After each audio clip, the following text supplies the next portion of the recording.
El ritual que prometía riqueza pero cobraba otra cosa. La historia comienza en un lugar que no aparece en los mapas turísticos ni en las fotografías bonitas de Internet. Un barrio donde las casas se levantan unas junto a otras como si buscaran apoyo para no caerse. Allí, las mañanas no traen promesas, solo repiten la misma rutina de siempre, y el sonido de los pasos sobre el concreto húmedo marca el inicio de otro día que parece idéntico al anterior. Mateo vivía en ese lugar desde hacía años, no por elección sino por inercia, como si la vida lo hubiera dejado ahí y luego se hubiera olvidado de volver por él. No era un hombre viejo, pero su mirada cargaba con un cansancio que no se aprende con el tiempo, sino con la repetición constante de intentarlo todo y no llegar a nada. Cada mañana se levantaba antes de que saliera el sol, no porque tuviera esperanza, sino porque el reloj no perdona a nadie. El café era aguado, el pan escaso, y el silencio de la casa solo se rompía con el zumbido lejano de la ciudad despertando, una ciudad que parecía avanzar sin notar a quienes se quedaban atrás. El dinero nunca alcanzaba, y esa frase se había convertido en una verdad tan normal que ya ni siquiera dolía decirla. Mateo había aprendido a contar monedas con rapidez, a calcular mentalmente qué podía pagar y qué tendría que esperar, y a mirar los precios como quien observa algo prohibido, sabiendo que no es para él. Trabajaba en lo que aparecía, cargando cajas, limpiando espacios ajenos, cumpliendo horarios que cambiaban cada semana, siempre con la promesa de algo mejor que nunca llegaba. Sus manos estaban marcadas por pequeñas cicatrices, recuerdos silenciosos de esfuerzos que nadie celebró y que no dejaron más recompensa que el cansancio acumulado. No se consideraba una víctima, pero tampoco un afortunado, y esa posición intermedia era la más peligrosa. Porque cuando alguien siente que no merece lo que tiene, pero tampoco ve una salida clara, empieza a mirar hacia lugares que antes habría evitado sin pensarlo. Las noches eran el peor momento, cuando el ruido bajaba y la mente subía el volumen. Acostado en su cama estrecha, Mateo repasaba errores, oportunidades perdidas y decisiones que parecían malas solo porque el resultado había sido injusto. Y en ese repaso silencioso surgía siempre la misma pregunta: ¿en qué momento todo se torció tanto? No pedía riquezas, ni lujos, ni una vida de excesos. Solo quería estabilidad, esa palabra sencilla que para algunos es aburrida y para otros es un sueño imposible. Quería pagar sin miedo, dormir sin sobresaltos y dejar de sentir que cada mes era una amenaza disfrazada de calendario. Fue en una de esas noches, cuando el insomnio se volvió costumbre, que escuchó por primera vez algo distinto. No fue una voz misteriosa ni una aparición extraña, sino una conversación ajena, escuchada a medias en una parada de autobús, donde dos personas hablaban con un tono bajo y serio, como si compartieran un secreto que no debía viajar lejos. Mateo no prestó atención al principio, pero una frase se le quedó clavada en la mente con una fuerza incómoda. Alguien dijo que existían formas de equilibrar la vida, caminos alternativos que no dependían del azar ni de la suerte común, sino de decisiones que casi nadie estaba dispuesto a tomar. No mencionaron magia ni demonios ni nada que sonara abiertamente peligroso, y quizá por eso la idea se sintió más real. Hablaron de un ritual antiguo, sencillo en apariencia, que no prometía riqueza inmediata, pero sí un cambio, una apertura, una especie de reajuste que ponía las cosas en su lugar. La conversación terminó rápido, como terminan todas las cosas importantes, sin explicaciones ni detalles, y aún así Mateo sintió que algo se había movido dentro de él. Intentó olvidarlo, convencerse de que era solo una charla más, una exageración nacida de la desesperación ajena, pero la frase regresaba una y otra vez cuando menos lo esperaba. Durante los días siguientes, pequeñas coincidencias comenzaron a aparecer, detalles tan simples que cualquiera habría ignorado. Un billete encontrado en el suelo, una deuda postergada sin explicación, una llamada que se cancelaba justo a tiempo, y aunque nada de eso cambiaba su situación, sí despertaba una inquietud nueva. Mateo empezó a preguntarse si realmente todo era tan aleatorio como siempre le habían dicho. La idea de que existiera un orden oculto, una balanza invisible que pudiera inclinarse a favor de alguien dispuesto a pagar el precio correcto, se volvió difícil de descartar. Buscó información sin saber exactamente qué buscaba, navegando por rincones olvidados de Internet, leyendo comentarios antiguos, mensajes incompletos y advertencias vagas que parecían escritas por personas que no querían recordar demasiado. Muchos hablaban de éxito, de oportunidades inesperadas, de puertas que se abrían cuando ya se habían rendido, pero casi nadie hablaba del después, y ese silencio pesaba más que cualquier advertencia directa. Cada historia parecía cortarse justo antes de llegar a algo importante, como si contar el final fuera demasiado costoso incluso para quien ya había pagado. Entre los pocos mensajes completos, una frase se repetía con insistencia inquietante. Decía que el ritual no quitaba nada de inmediato, que no pedía sangre ni sacrificios visibles, pero que siempre cobraba lo que más valor tenía cada persona, aunque esa persona no lo supiera en el momento. Mateo cerraba esas páginas con el corazón acelerado, diciéndose que no creía en esas cosas, que era absurdo pensar en rituales cuando el problema real era la economía y la falta de oportunidades. Sin embargo, la curiosidad ya había echado raíces, y la curiosidad, cuando se mezcla con la necesidad, se vuelve peligrosa. Empezó a notar que algunos nombres se repetían en los foros, usuarios que aparecían una y otra vez recomendando cautela, escribiendo con un tono serio y cansado, como si hablaran desde una experiencia que preferirían no haber tenido. Uno de ellos mencionaba que el ritual funcionaba porque no daba más de lo que quitaba, solo reordenaba las pérdidas. Esa noche, Mateo tuvo dificultades para dormir, no por miedo, sino por una sensación extraña de cercanía.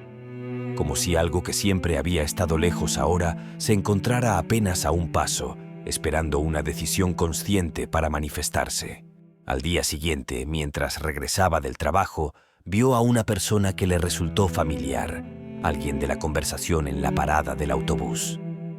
No parecía especial, ni misteriosa, ni peligrosa, y quizá por eso su presencia resultó aún más inquietante.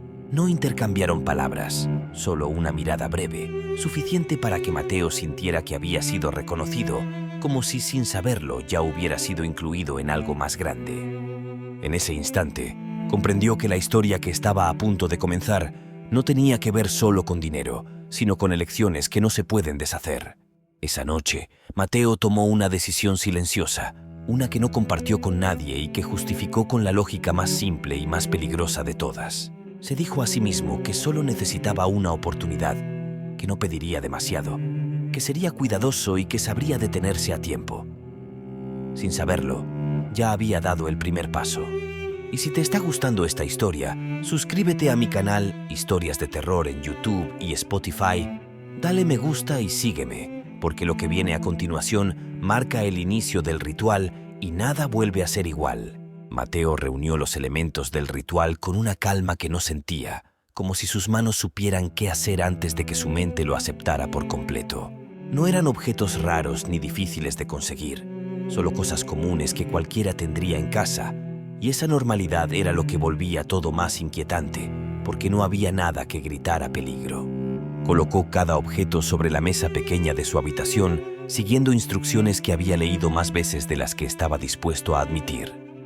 No había símbolos extravagantes ni palabras incomprensibles, solo un orden preciso que debía respetarse con atención, como si el verdadero error no estuviera en hacer el ritual, sino en hacerlo mal. La noche elegida llegó sin señales especiales, sin tormentas ni cielos extraños, solo un silencio más profundo de lo habitual. Afuera, la ciudad parecía haberse detenido y los ruidos comunes se apagaron uno a uno, dejando un vacío sonoro que hacía eco incluso dentro de la cabeza. Mateo cerró la puerta y apagó la luz principal, dejando que una iluminación tenue llenara el espacio. El aire se sentía más denso, como si cada respiración requiriera un pequeño esfuerzo extra, y aún así no había miedo, solo una expectativa incómoda que no sabía cómo nombrar. El ritual comenzó sin ceremonia, sin anuncios, sin nada que marcara claramente el inicio. Mateo siguió los pasos con cuidado, moviéndose despacio, consciente de cada gesto, como si el tiempo se hubiera estirado para observarlo mejor. No ocurrió nada de inmediato, y ese silencio absoluto fue lo que más lo perturbó.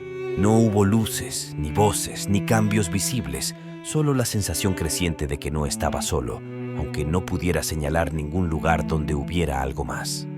La temperatura de la habitación cambió de forma casi imperceptible, no lo suficiente para provocar escalofríos, pero sí para generar una incomodidad persistente. El sonido de su respiración parecía demasiado fuerte y el latido de su corazón marcaba un ritmo que no coincidía con el suyo. En algún punto, Mateo entendió que el ritual no buscaba invocar, sino aceptar. No había palabras mágicas porque no eran necesarias y no había preguntas porque el acuerdo no se negociaba, solo se reconocía cuando ya estaba hecho. El final llegó sin aviso, tan simple como el inicio. Todo volvió a sentirse normal.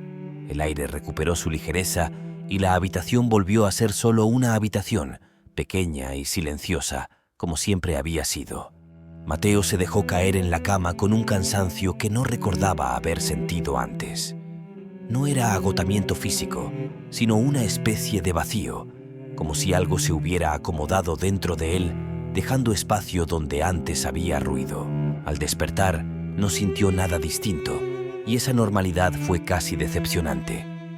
Durante las primeras horas del día, todo siguió igual, y Mateo empezó a pensar que había perdido el tiempo persiguiendo una idea absurda nacida de la desesperación. Sin embargo, los cambios comenzaron de manera sutil, tan pequeños que podían confundirse con suerte. Un pago atrasado llegó sin explicación, una oportunidad laboral apareció de la nada, y una deuda fue cancelada sin que nadie le pidiera nada a cambio. No era riqueza, ni mucho menos, pero era suficiente para respirar con menos dificultad. Mateo empezó a dormir mejor, a caminar con la espalda un poco más recta y a pensar que quizá el ritual no había sido tan irracional como creyó al principio. Con el paso de los días, las mejoras continuaron, siempre dentro de un límite razonable, como si algo invisible se negara a llamar demasiado la atención. El dinero alcanzaba, las cuentas se pagaban a tiempo y la sensación constante de amenaza comenzó a desvanecerse. Pero junto con esa tranquilidad llegó algo más, algo difícil de describir. Mateo empezó a notar que ciertos recuerdos se sentían lejanos, como fotografías viejas cuyos colores se habían deslavado con el tiempo. Conversaciones importantes se volvían borrosas, nombres que antes recordaba con facilidad ahora le costaban trabajo, y emociones que solían ser intensas se sentían apagadas, como si alguien hubiera bajado el volumen de su vida interior. Al principio lo atribuyó al estrés, al cansancio acumulado o incluso al alivio de ya no vivir en constante tensión. No parecía grave y nadie más notaba nada extraño, lo cual hacía más fácil ignorarlo. Pero una noche, mientras revisaba sus cuentas con una tranquilidad nueva, Mateo se dio cuenta de que no podía recordar cuándo había sido la última vez que se había sentido realmente feliz. No triste, no preocupado, simplemente incapaz de identificar una emoción clara. Ese pensamiento lo inquietó más que cualquier advertencia leída en los foros, porque el dinero estaba ahí, la estabilidad también, pero algo esencial parecía estar deslizándose fuera de su alcance sin dejar rastro. Mateo entendió entonces que el ritual no había terminado, que no era un acto único con consecuencias inmediatas, sino un proceso lento que seguía avanzando incluso cuando él fingía no verlo. El precio no se había cobrado de golpe, sino en pequeñas cuotas imposibles de medir. Esa noche, el silencio regresó con una presencia distinta, más cercana, más pesada. Y por primera vez, Mateo se preguntó si habría alguna forma de detener lo que ya estaba en marcha. Y si te está gustando esta historia, suscríbete a mi canal Historias de Terror en YouTube y Spotify, dale me gusta y sígueme, porque en la siguiente parte descubrirás qué es lo que realmente está pagando. Los cambios dejaron de ser sutiles y empezaron a ocupar espacios completos del día, como si algo hubiera decidido acelerar un proceso que ya no necesitaba esconderse. Mateo se daba cuenta de que perdía fragmentos de tiempo sin darse cuenta, momentos enteros que se deslizaban entre una acción y otra sin dejar memoria clara. Había mañanas en las que despertaba con la sensación de haber soñado algo importante, pero el contenido se deshacía antes de poder nombrarlo. No era olvido común, sino una ausencia limpia, como si ese recuerdo nunca hubiera existido y aún así dejara una huella incómoda. Personas que habían sido cercanas comenzaron a sentirse lejanas sin razón aparente. Las veía, hablaba con ellas, respondía cuando era necesario, pero ya no había eco emocional, ningún hilo invisible que lo conectara con lo que decían o sentían. No había tristeza en esa desconexión, y eso era lo más perturbador. Mateo comprendió que no extrañar duele menos que darse cuenta de que ya no se puede extrañar. El dinero seguía llegando con una regularidad casi ofensiva. Todo estaba en orden, las cuentas se pagaban sin esfuerzo y las oportunidades aparecían justo cuando se necesitaban, como si el mundo hubiera decidido finalmente cooperar. Esa estabilidad tenía un precio que no figuraba en ningún recibo. Mateo se movía por los días con una calma extraña, una serenidad que no nacía de la paz, sino de la ausencia de conflicto interno. Intentó recordar momentos intensos de su vida, episodios de alegría o miedo, y lo único que encontró fueron imágenes planas, escenas sin profundidad. Sabía que habían sido importantes, pero ya no podía sentir por qué. La búsqueda de respuestas lo llevó de vuelta a los mismos rincones olvidados donde había iniciado todo. Los foros seguían ahí, pero muchos mensajes habían desaparecido, como si alguien se tomara el tiempo de borrar rastros que ya no servían. Entre los pocos textos intactos, encontró testimonios escritos con una claridad fría. No hablaban de castigos ni de venganzas, sino de equilibrio, de intercambios inevitables que no se podían medir con números. Uno de esos textos explicaba que el ritual no quitaba nada al azar, sino aquello que impedía el flujo. El dolor, el deseo, el apego, todo eso generaba resistencia, y la resistencia era incompatible con la estabilidad que el ritual ofrecía. Mateo entendió entonces que la riqueza no había llegado porque él la mereciera más, sino porque ya no la deseaba con la intensidad de antes. La ambición se había diluido junto con muchas otras emociones, y en ese vacío el dinero encontraba espacio para quedarse. La revelación no vino acompañada de miedo, sino de una comprensión lenta y devastadora. El ritual no había fallado, había funcionado a la perfección. Intentó revertir el proceso, repetir los pasos al revés, romper los objetos, cambiar el orden, pero nada ocurrió. El silencio fue absoluto, indiferente, como si el intento mismo fuera irrelevante. En otro texto, alguien advertía que el ritual no podía deshacerse porque nunca había sido un acto aislado. Era una transformación, un reordenamiento que avanzaba hasta completarse por sí solo. Mateo empezó a notar que incluso su nombre se sentía extraño. Al escucharlo no respondía de inmediato, como si esa palabra ya no lo representara del todo. Había momentos en los que se observaba en el espejo y reconocía el rostro, pero no la identidad detrás de él. Era como mirar a alguien conocido desde lejos, sin acceso a lo que realmente lo definía. El último cobro no llegó con dramatismo, sino con una quietud total. Una mañana despertó sin una sola preocupación, sin recuerdos que lo reclamaran y sin deseos que lo empujaran hacia adelante. Era libre de carencias materiales, pero también de vínculos, de nostalgia, de miedo. El equilibrio estaba completo. Mateo siguió viviendo, trabajando, pagando, existiendo, pero ya no había urgencia ni propósito en sus acciones. Todo funcionaba, todo estaba en orden, y esa perfección lo aislaba de cualquier experiencia humana profunda. Comprendió que el ritual seguía existiendo porque siempre habría alguien dispuesto a cambiar lo invisible por lo inmediato. La pobreza no solo vacía los bolsillos, también abre puertas que deberían permanecer cerradas. Mateo no podía advertir a nadie, no porque algo se lo prohibiera, sino porque ya no sentía la necesidad de hacerlo. La urgencia de salvar a otros se había ido junto con tantas otras cosas. Y así, el equilibrio continuó, silencioso, esperando al próximo desesperado que creyera haber encontrado una salida fácil. Y si esta historia te gustó, suscríbete a mi canal Historias de Terror en YouTube y Spotify, dale me gusta y sígueme, porque aquí seguimos contando historias que no todos se atreven a escuchar.